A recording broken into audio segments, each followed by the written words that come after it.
How you doing, YouTube? Matt with Massive Beer Reviews. Back with another review. A little bit of Jersey born and bred. Double hazy, I assume, IPA-ness. You like that when I say IPA-ness, don't you? In the form of Alementary Brewing's Hops and Dreams. Yeah, first things first. Alementary, haven't had anything from these guys. Sans a small, I believe it was a Pilsner once when I was out to dinner in Jersey. And definitely didn't review anything. But this was sent to me in a box of beer by Desmond. Thank you very much. He lives out there in Bergen County, and he wanted to show off his local fare, so I'm kind of pumped to dive into this. Let's do it. As far as what it says in the can, it says The Alementary Brewing Company. Hops and Dreams, Double India Pale Ale, 8.5% alcohol by volume. Let's see here, government warning stuff. Over here it says, hey hopheads, what keeps you up at night? Is it the pursuit of a double IPA jam-packed with hops, yet still balanced and crushable? A puzzling task to be sure, but we aim to please.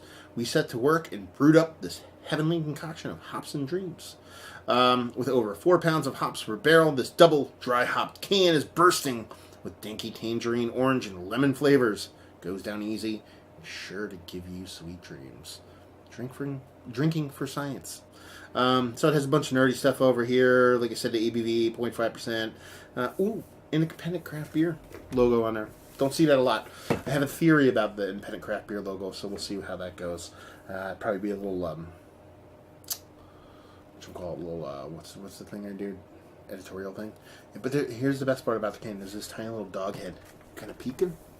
Right there, in the little edge right there. I kind of like that. Other than that, the can's pretty cool, to be perfectly honest with you. I dig it. Like the name. Like the can. Will I like the beer? We'll see. A little fatty 12-ouncer. That actually gets my wiener moving a little bit, to be perfectly honest with you. I like the little fatty 12-ouncers.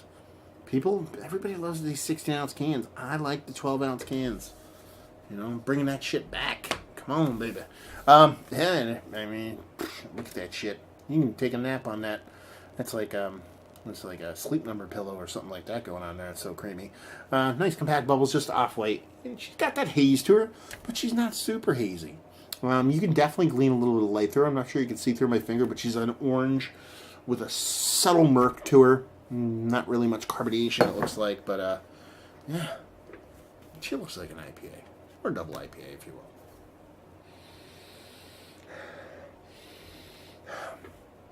It's definitely kind of a citrus fruit forward nose. Slightly candied, kind of citrus fruit forward. Definitely kind of orange fruit forward leaning. So it's that kind of tangerine, kind of orange, kind of kumquat thing going on. There's a bitterness in there, but it's definitely below the kind of sweetness, especially on the nose. So she smells like a really jacked up new school version of an East Coast IPA. It's basically what you're getting there. There's a bitterness in there. It's kind of hard to get to because of the sweetness, and it's definitely citrus leaning. Done and done. Let's dive in. Cheers.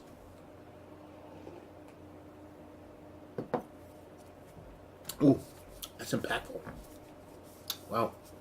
You definitely get the extra hopping. Man, they're really going for that citrus thing here. It's cool, though. You definitely get a maltiness to it, too. The malty comes off kind of like somewhere south of like a honey malt, almost like a honeysuckle malt. It's not even a thing, but that's the kind of vibe I'm getting from there. You ever kind of buried your face in like a big pile of honeysuckles and just took a big whiff? That's kind of what I'm tasting here, so there's a bit of floralness to it. It's probably coming from the hops, that dry hopping. But that maltiness comes off honey. So there you go. You get the floral from the hops. You get the kind of honey maltiness coming from the malt end of things. Nice mouthfeel. It's got a nice density to it, but at the same time, still drinkable. There's a dryness. It's definitely coming from the extra hopping. And it comes off, it's like I've said this before, Walter Payton-esque. It's aggressive yet delicate. It's light on its feet, but at the same time it's a Mack truck. You know what I mean? It has this kind of all citrus all day, all the time, coming at you with all the citrus, combined with that kind of floral herbaliness and then that bit of honey kind of coming down. It's not overly sweet though. When I say that, I'm talking about fruit. I'm talking about honey. I'm talking about, so you expect it to come off sweet. It's not though. It's really well balanced. It's a tasty beer. It tastes like another one of those kind of.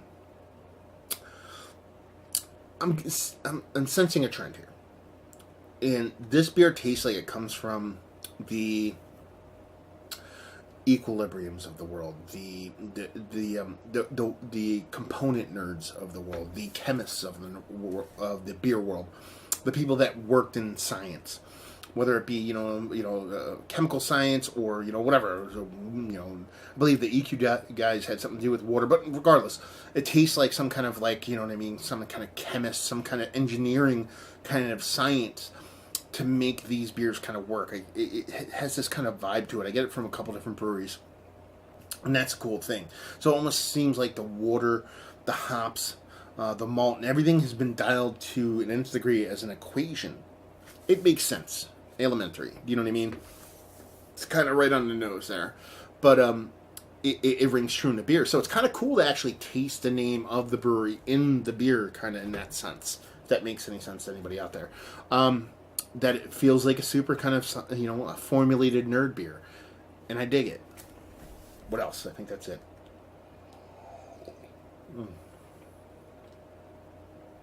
Yeah. Tasty. Old school. Big dollop of new school. Citrus all the way. Extra hopping comes up. Very impactful, dry, bittering, not over the top. She wants to make you think sweet, but she's not overly sweet and super drinkable. I never even touched on it. It's 8.5%. It drinks way easier than 8.5%. Happy that. Let's talk about it. It's one of the better double IPAs that I've had as of late. It's definitely in the conversation. It's not number one because I do like mine to skew a specific way. But this is, let's put it this way, it's in the conversation as one of the best, and it's definitely might be the leader in the clubhouse. Definitely might, you like that one? Definitely might be the leader in the clubhouse for being one of the more interesting and thought-provoking double IPAs I've had as of late. Is it because it's just different than everybody else's? Maybe. But I think I'm really getting a soft spot in my heart for these kind of chemist water nerds, and I feel like that's where this kind of comes into play, so good for me, because I'm drinking it. And what else? Value and availability? No idea. No idea. Maybe Des can actually clue us in on how much it costs and where do they get it. Is it shelfie? Is it brewery only? I don't know. And just say, or just leave it with, if you like what we like this, if you like good beer, if you like dialed in scientific water nerd beer, if you like